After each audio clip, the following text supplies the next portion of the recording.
Hello साथियों, कैसे हो आप सभी। जितने भी साथी यूपीएसआई एग्ज़ाम की तैयारी कर रहे हैं उनके लिए बहुत ही बड़ी खुशखबरी की बात है कि उनकी यानी विज्ञप्ति जारी हो चुकी है, नोटिफिकेशन जारी हो चुकी है।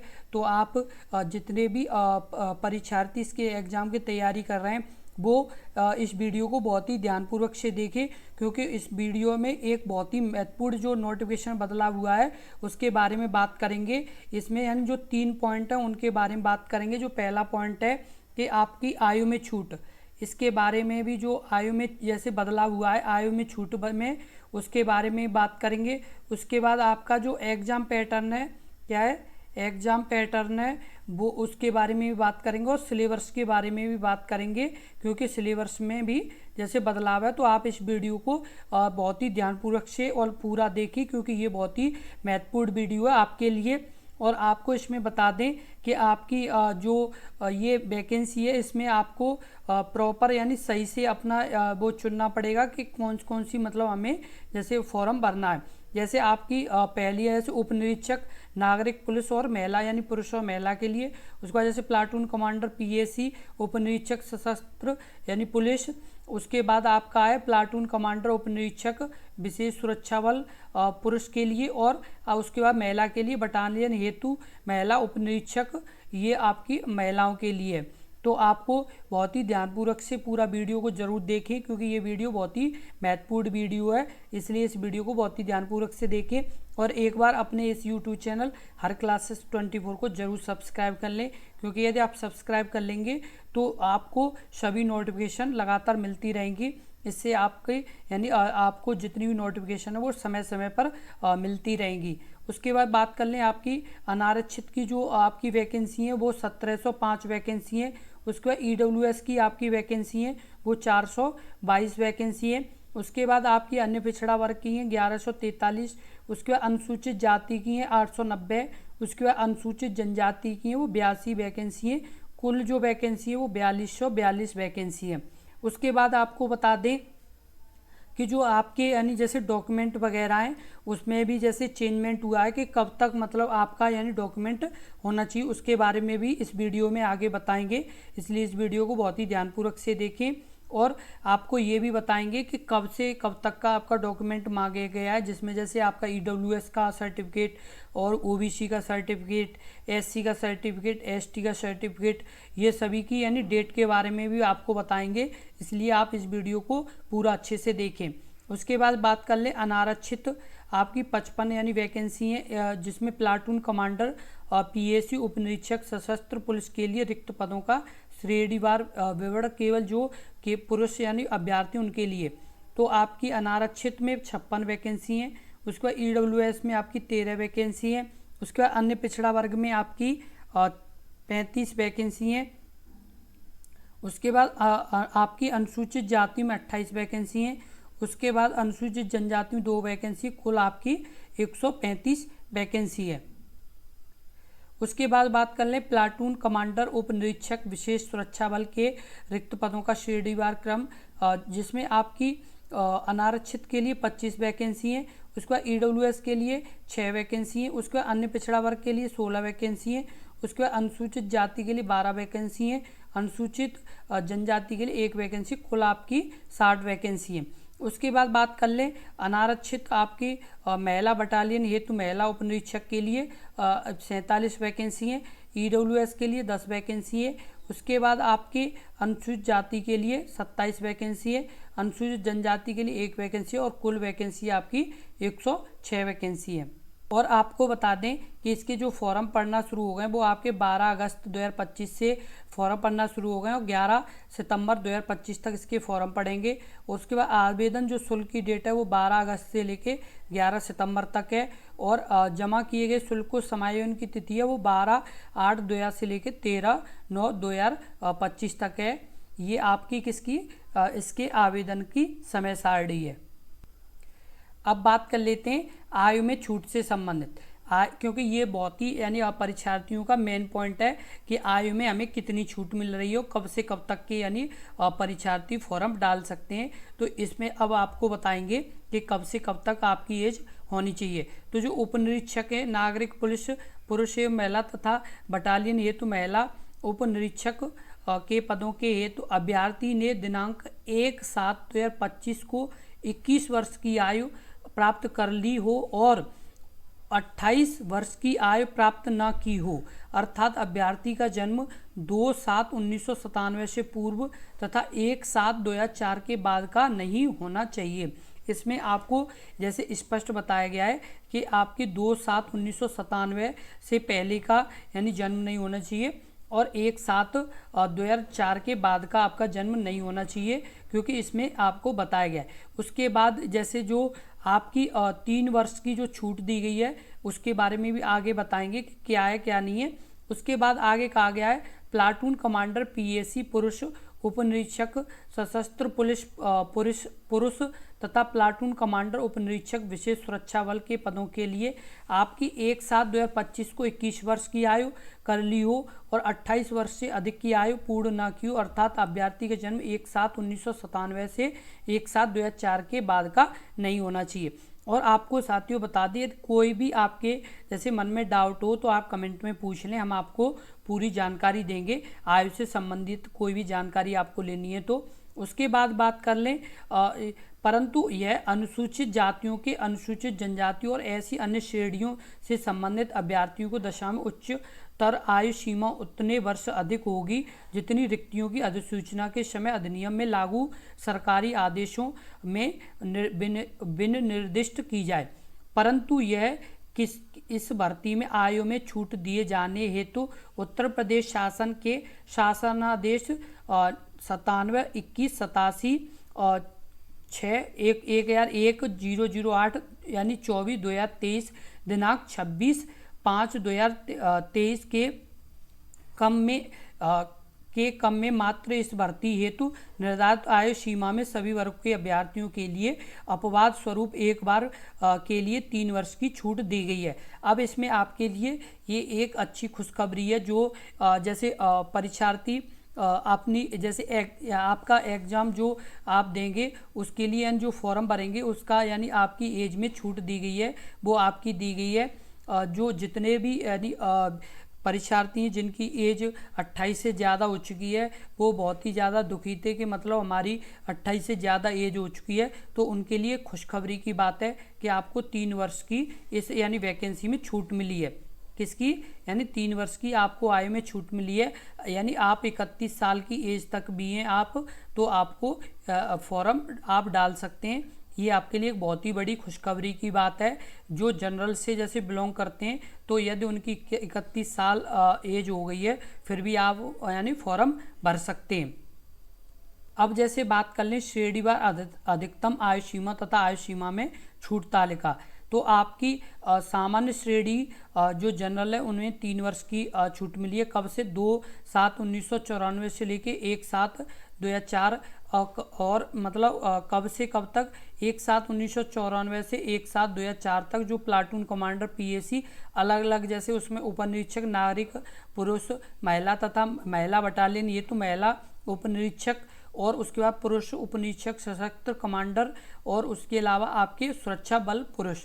उसके बाद आपकी बात कर लेते हैं अनुसूचित जाति के श्रेणी अभ्यर्थियों की अधिकतम आपकी 5 वर्ष आपकी जो आपकी एज रिलैक्शन में छूट मिलती है वो है, और 3 वर्ष जो अभी के लिए लागू की गई है वो भी आपकी छूट मिलेगी। और आप 2/7/1989 और 1/7/2004 के बीच आपकी एज होनी चाहिए। उसके बाद जैसे उसमें प्लाटून कमांडर में भी 1/7/1989 से 1/7/2004 के बीच आपकी एज होनी चाहिए। उसके बाद अनुसूचित जनजाति उनके लिए 5 वर्ष की छूट है और 3 वर्ष की जो अभी के लिए लागू की गई है वो भी है। आपकी 2/7/1989 से 1/7/2004 के बीच आपकी एज होनी चाहिए और 1/7/1989 से 1/7/2004 के बीच प्लाटून कमांडर के लिए भी एज मांगी गई है।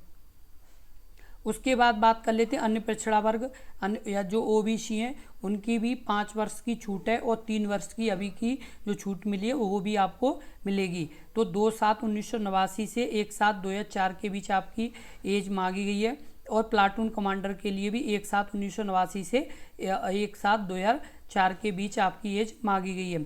उसके बाद उत्तर प्रदेश राज्य कर्मचारी के अभ्यर्थियों को अधिकतम आयु हेतु 5 वर्ष की छूट है, और 5 वर्ष की छूट वो अलग है। उसके बाद 3 वर्ष की और छूट है जो आपकी अभी यानी जोड़ी गई है कि आपकी यानी 3 वर्ष और एक्स्ट्रा छूट मिलेगी। और 2/7/1989 से 1/7/2004 के बीच आपकी एज है, और 1/7/1989 से लेके 1/7/2004 के बीच प्लाटून कमांडर में भी एज मांगी गई है।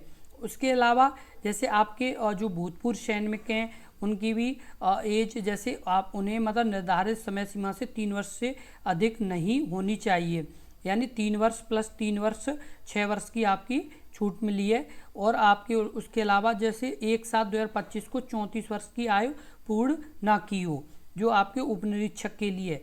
उसके अलावा वास्तविक आयु सेवा अवधि परिणाम आयु या परिणामी आयु दिनांक 1/7/2025 को 34 वर्ष से अधिक की आयु प्राप्त ना की हो, प्लाटून कमांडर के लिए ये एज में छूट मिली है।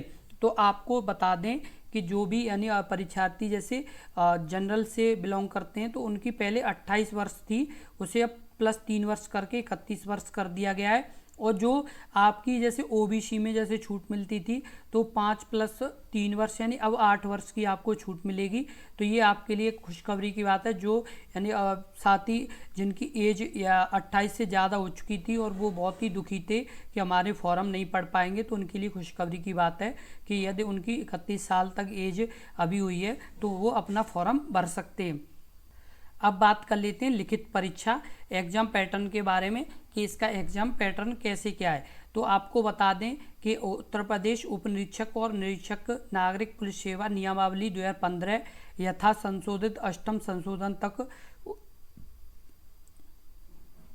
उत्तर प्रदेश प्रादेशिक आर्म्ड कांस्टेबलरी अधीनस्थ अधिकारी नियमावली 2015 यथा संशोधन तथा उत्तर प्रदेश विशेष सुरक्षा बल 2021 के अनुसार आवेदन सही पाए जाएंगे, उन्हीं को यानी 400 अंकों की लिखित परीक्षा में सम्मिलित होने की अपेक्षा की जाएगी। कितने नंबर की? 400 नंबर की आपकी ये परीक्षा होगी। तो किस तरह से होगी? सबसे पहले आपका सेक्शन होगा हिंदी, जिसमें आपके 40 प्रश्न होंगे और 100 नंबर का आपका पेपर होगा। उसके बाद आपकी मूल विधि, संविधान और सामान्य ज्ञान, जिसमें आपके 40 प्रश्न होंगे और 100 नंबर का पेपर होगा। उसके बाद संख्यात्मक एवं मानसिक योग्यता 40 प्रश्न होंगे और 100 नंबर का आपका पेपर होगा। उसके बाद मानसिक अभिरुचि परीक्षा बुद्धिलब्धि, इसमें आपके 40 प्रश्न होंगे और 100 नंबर का पेपर होगा। कुल आपके 160 प्रश्न होंगे और 400 नंबर का आपका पेपर होगा। कितने? 160 प्रश्न होंगे और 400 नंबर का आपका पेपर होगा। ये आपको जरूर ध्यान रखना है। अब आगे इसमें बात करेंगे कि आपका ये सिलेबस है, इसमें किस किस टॉपिक से प्रश्न पूछे जाएंगे, ये भी आगे बताया जाएगा, इसलिए इस वीडियो को लगातार देखते रहें। उसके बाद जैसे बता दें कि ये जो लिखित परीक्षा है इसका जो समय वो 2 घंटे है, यानी 120 मिनट है, जिसमें प्रश्नों की संख्या कितनी है? 160 है। कितनी? 160 प्रश्न है और 400 नंबर का आपका पेपर है। कितने नंबर का? 400। लिखित परीक्षा के 4 भाग हैं, सेक्शन यानी विषय जो 40-40 नंबर के आप 40-40 प्रश्न के यानी सेक्शन है। और लिखित परीक्षा OMR तथा उत्तर पत्रक पर होगी, यानी OMR शीट पर आपकी ये परीक्षा होगी। आपको ये जरूर ध्यान रखना है। और आपको बता दें कि OMR उत्तर परीक्षा 3 प्रतियाँ होंगी। वो 3 प्रतियाँ होंगी। मूल प्रति स्कैनिंग के लिए प्रयुक्त होगी, द्वितीय प्रति बोर्ड के अभिलेख हेतु तथा तृतीय जो तीसरी आपकी प्रति है वो आप अपने घर पर ला सकते हैं। जितने भी जैसे अभ्यर्थी हैं वो अपने यानी जो तीसरी प्रति है वो अपने घर पर ला सकते हैं। मूल प्रति अपने साथ लेकर चले जाने पर उसे अभ्यर्थन स्वतः निरस्त यानी समझा जाएगा।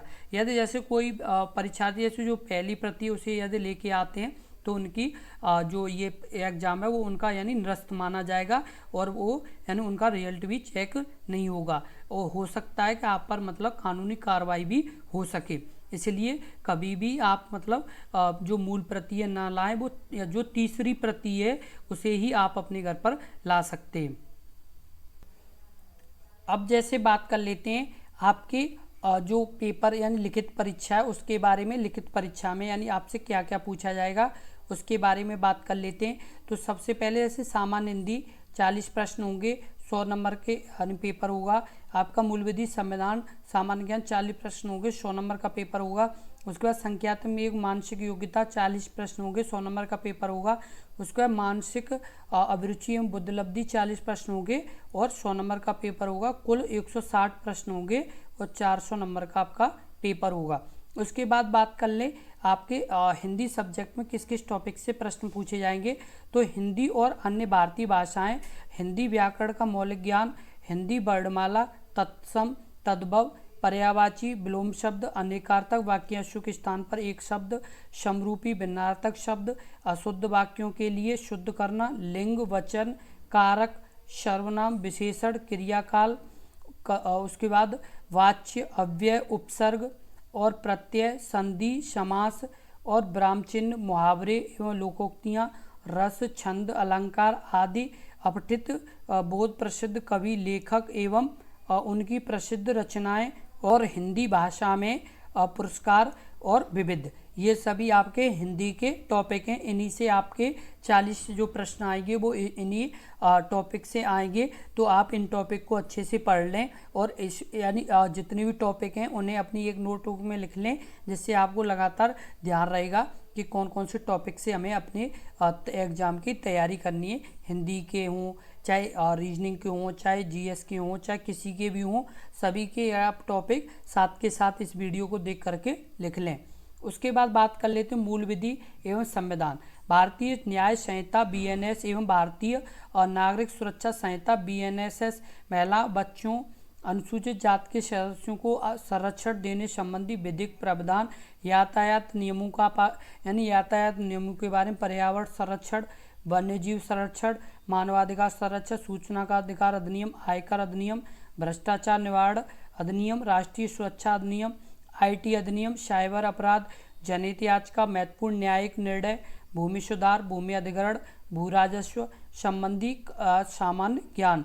उसके अलावा आपके संविधान का उद्देश्य मौलिक अधिकार, नीति निर्देशक तत्व एवं मौलिक कर्तव्य, संसदीय व्यवस्था, केंद्रीय एवं प्रादेशिक सरकारों का गठन एवं उनके अधिकार, कानून बनाने का अधिकार, स्थानीय शासन, केंद्र और राज्य के बीच संबंध, निर्वाचन तथा महत्वपूर्ण जानकारी से संवैधानिक अनुसूचियां, अखिल भारतीय सेवाएं एवं उनकी चयन पद्धति आदि के विषय में सामान्य जानकारी। ये आपके मूल विधि और संविधान के महत्वपूर्ण टॉपिक हैं। उसके बाद आपके सामान्य विज्ञान, स्वास्थ्य एवं स्वास्थ्य विज्ञान, भारतीय इतिहास, भारत का स्वतंत्रता संग्राम, भारतीय अर्थव्यवस्था एवं संस्कृत, भारतीय कृषि, वाणिज्य एवं व्यापार, जनसंख्या, पर्यावरण एवं नगरीकरण, एफडीआई फॉरेन डायरेक्ट इन्वेस्टमेंट, विश्व भूगोल तथा भारत का भूगोल, प्राकृतिक संसाधन, राष्ट्रीय तथा अंतर्राष्ट्रीय महत्व के समसामयिक विषय, उत्तर प्रदेश की शिक्षा, संस्कृत और सामाजिक प्रथाओं के संबंध में विशिष्ट जानकारी, उत्तर प्रदेश में राजस्व, पुलिस व सामान्य प्रशासनिक व्यवस्था, भारत और उसके पड़ोसी देशों के बीच संबंध, कंप्यूटर कौशल, आधारभूत जानकारी, सूचना एवं संचार प्रौद्योगिकी का मौलिक आधारभूत ज्ञान, सोशल मीडिया और कम्युनिकेशन, ये आपके सामान्य ज्ञान के टॉपिक हैं। फिर संख्यात्मक एवं मानसिक योग्यता, नंबर सिस्टम, संख्या पद्धति, सिंप्लीफिकेशन सरलीकरण, डेसिमल एंड फ्रैक्शन दशमलव और भिन्न, highest common factor and lower common यानी मल्टीपल, महत्तम समापत और लघुत्तम समापवर्तक, रेशियो एंड प्रोपोर्शन अनुपात और समानुपात, परसेंटेज प्रतिशत, प्रॉफिट एंड लॉस लाभ और हानि, डिस्काउंट छूट, सिंपल इंटरेस्ट साधारण ब्याज, कंपाउंड इंटरेस्ट चक्रवृद्धि ब्याज, और उसके अलावा आपकी पार्टनरशिप भागीदारी, एवरेज औसत, टाइम एंड वर्क समय और कार्य, टाइम एंड डिस्टेंस समय और दूरी, यूज ऑफ टेबल ग्राफ्स सारणी और ग्राफ का प्रयोग, मेंसुरेशन के अलावा arithmetic competitions and other analytic function, अंकगणितीय संगणना व अन्य विश्लेषणात्मक कार्य, उसके बाद मिसलेनियस या विविध, ये सभी आपके किसके संख्यात्मक एवं मानसिक योग्यता परीक्षा के टॉपिक है।